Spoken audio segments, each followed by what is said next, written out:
아멘. 감사합니다. 오늘 우리에게 주신 말씀 요한복음 7장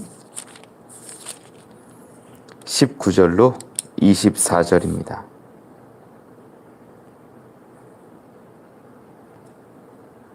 요한복음 7장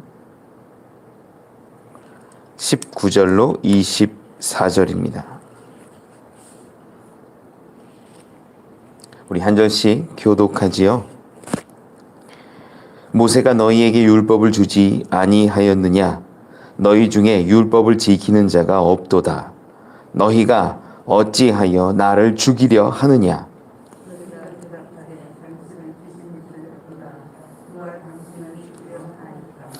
예수께서 대답하여 이르시되 내가 한 가지 일을 행하매 너희가 다 이로 말미암아 이상히 여기는도다.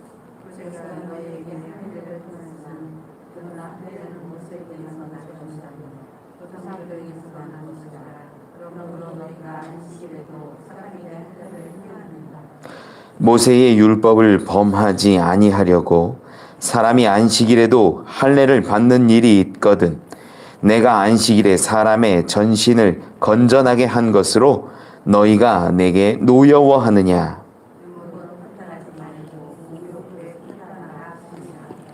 아멘. 절기가 되어서 명절이 되어서 예수님이 예루살렘 성전에 올라가서 말씀을 가르치십니다. 그 교훈이 보통 같은 교훈이 아니었던 거죠. 많은 사람들이 놀랍니다. 야, 이 교훈과 권위가 어디에서 왔을까? 예수님은 그 가르침이 내게서 온 것이 아니라 하나님 아버지께로부터 왔음을 이야기하십니다. 그리고 이제 앞에 있는 수많은 사람들에게, 특별히 유대인들을, 그 종교 지도자들을 향하여서 자신의 그 하고 싶었던 말씀을 하세요. 그들을 비판하시는 거였는데 그게 뭐냐면 너희가 어찌하여 나를 죽이려 하느냐 이거였어요. 19절에 다 보면 이렇게 기록합니다. 모세가 너희에게 율법을 주지 아니하였느냐?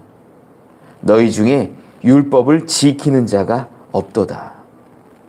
유대인들 종교 지도자들이 율법을 지키지 않았다라고 예수님은 말씀하는 겁니다. 너희가 어찌하여 나를 죽이려 하느냐 이 얘기를 딱 꺼내니까 유대인들의 반응이 20절에 당신은 귀신이 들렸도다. 누가 당신을 죽이려 하나이까? 라고 말합니다. 우리는 당신을 죽이려 한 적이 없다. 당신이 오해한다. 당신 과대망상하고 있다. 이런 말 하는 거죠. 예수님이 과거의 일을 끄집어내셔서 비판하시고 특별히 유대인들 전체에게 흐르고 있는 잘못된 것들을 비판하시고 가르쳐 주세요. 그게 오늘 본문에 나오거든요. 21절에 보면 이렇게 기록하죠. 예수께서 대답하여 이르시되 내가 한 가지 일을 행하매 너희가 다 이로 말미암아 이상히 여기는도다. 어떤 일을 했는데 이것을 가지고 유대인들이 이상하게 여긴다라는 거예요. 이것이 뭘까? 이것이 사실은 어디를 이야기하냐면 그 전에 예루살렘에 계실 때에 성전 앞에서 38년 된 병자 고쳤던 것 기억하시죠? 우리 벌써 오래됐네요. 요한복음 5장에 나오는 38년 된 병자를 안식일에 구하신 적이 있어요. 고치시고 온전케 하신 기록이 있어요. 그때 사람들이 어떻게 했냐면 예수님 죽이려고 했거든요. 찾아볼까요? 요한복음 5장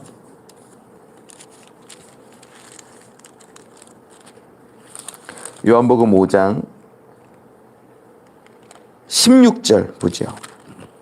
16, 17, 18절 같이 한번 보죠. 요한복음 5장 16, 17, 18절입니다. 제가 읽어볼게요. 그러므로 안식일에 이러한 일을 행하신다 하여 유대인들이 예수를 박해하게 된지라. 예수께서 그들에게 이르시되 내 아버지께서 이제까지 일하시니 나도 일한다 하시매 유대인들이 이로 말미암아 더욱 예수를 죽이고자 하니. 이 병자를 안식일에 고쳤다라는 이유만으로 논쟁 가운데 예수님을 죽이려 했던 유대인의 모습이 이미 과거에 드러났었다라는 겁니다. 그리고 예수님은 지금 얘기하시는 거죠. 너희가 어찌하여 나를 죽이려 하느냐? 안식일에 사람을 고친 것, 건전하게 한 것, 온전하게 한 것, 그것으로 왜 나를 죽이려 하고 너희가 노여워하고 있느냐라고 오늘 본문 23절에도 이야기하는 겁니다.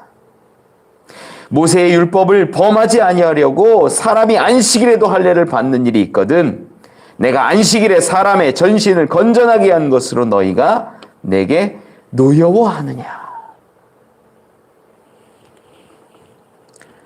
이 일을 가지고 예수님이 너희는 지금 율법을 잘못 이해하고 율법을 잘못 해석하고 율법을 잘못 지키고 있다라고 말씀하고 있다라는 거지요.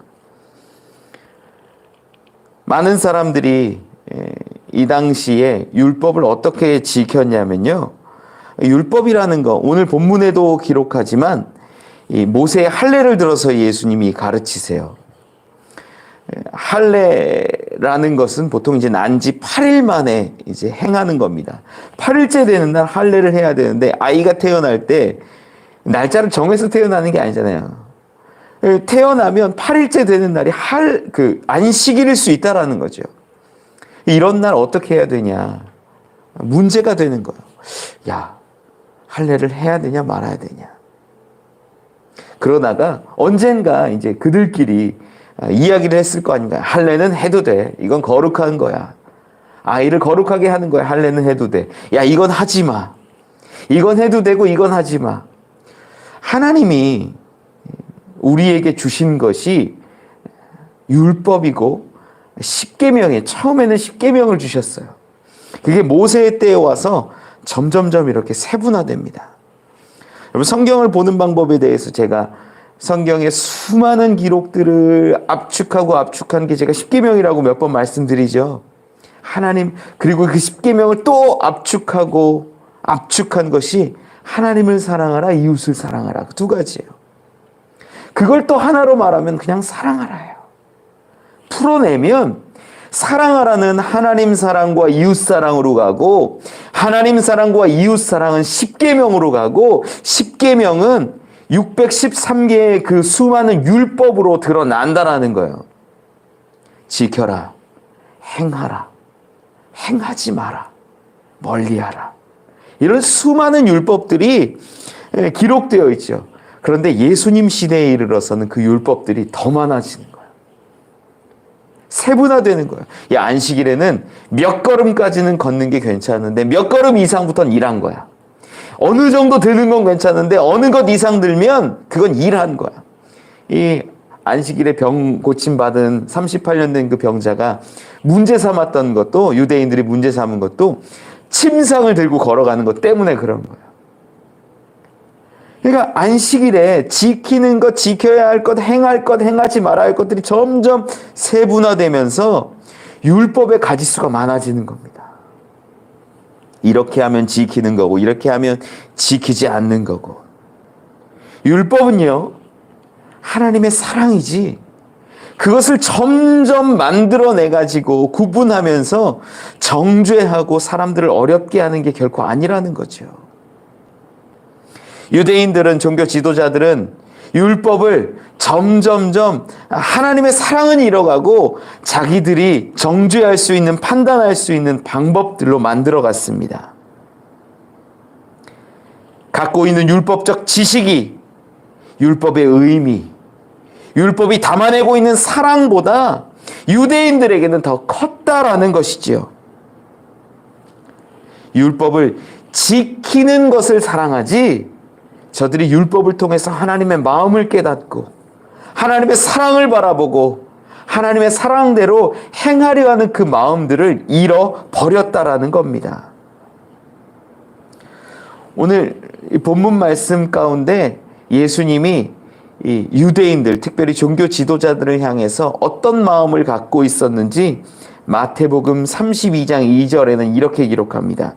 서기관들과 바리새인들이 모세의 자리에 앉았으니. 이미 저들이 모세의 자리에 앉아서 야, 이거 해, 이거 하지 마 이러면서 결정하고 정죄하고 자기는 짐을 지지도 않으면서 다른 사람들에게 짐을 지우는 그러한 모습들을 보여주었다라는 거죠. 여러분, 분명히 아셔야 하는 것, 율법은 사람으로부터 온 것이 아니라 하나님께로부터 온 하나님의 사랑임을 믿으시기 바랍니다. 이게 너무나 중요한 거예요. 지금 예수님이 가르쳐주고 싶은 건 뭐냐면요. 너희 지금 율법 보지. 율법이 모세로부터 왔고 그 조상으로부터 왔고 그래서 너희들도 그 율법을 지키려고 점점 더 구체적으로 만들고 쪼개고 정죄하고 다른 사람들에게 짐을 지우지? 아니야. 율법은 하나님께로부터 왔어. 하나님의 사랑으로부터 왔어.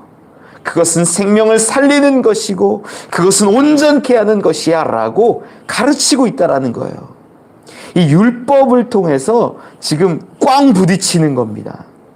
유대인들은, 종교 지도자들은 모세를 중심으로 해서 정죄하고 그것을 지키는 것으로 지금 해석하고 발전시키고 있고, 예수님은 율법을 통해서 하나님의 마음을 바라보고 하나님의 사랑을 깨닫고 그것을 전하고 생명을 구하는 일에 일하고 있다라는 겁니다.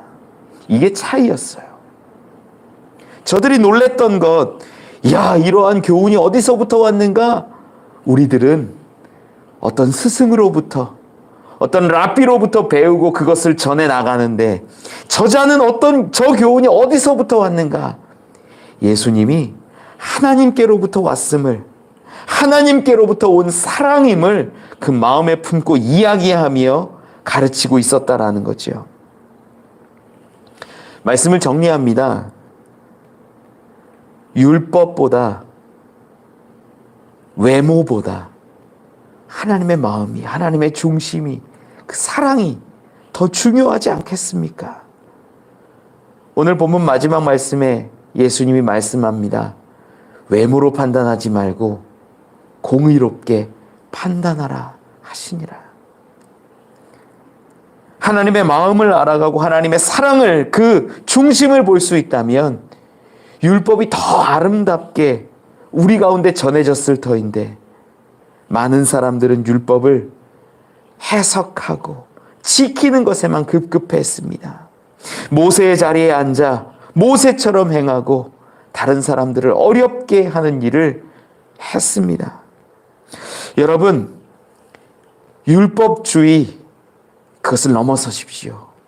율법은 선한 것이지만 율법주의가 되어서 율법이 우리 가운데 깊이 있으면 어쩌면 예수님을 죽이는 사람이 될 수도 있다라는 겁니다. 율법 선한 겁니다. 하지만 그 율법을 지키고자 하는 마음이 더 커버리면, 예수님보다 율법이 더 커버리면 예수님을 따르지 않고 십자가에 못 박는 자가 되지 않습니까?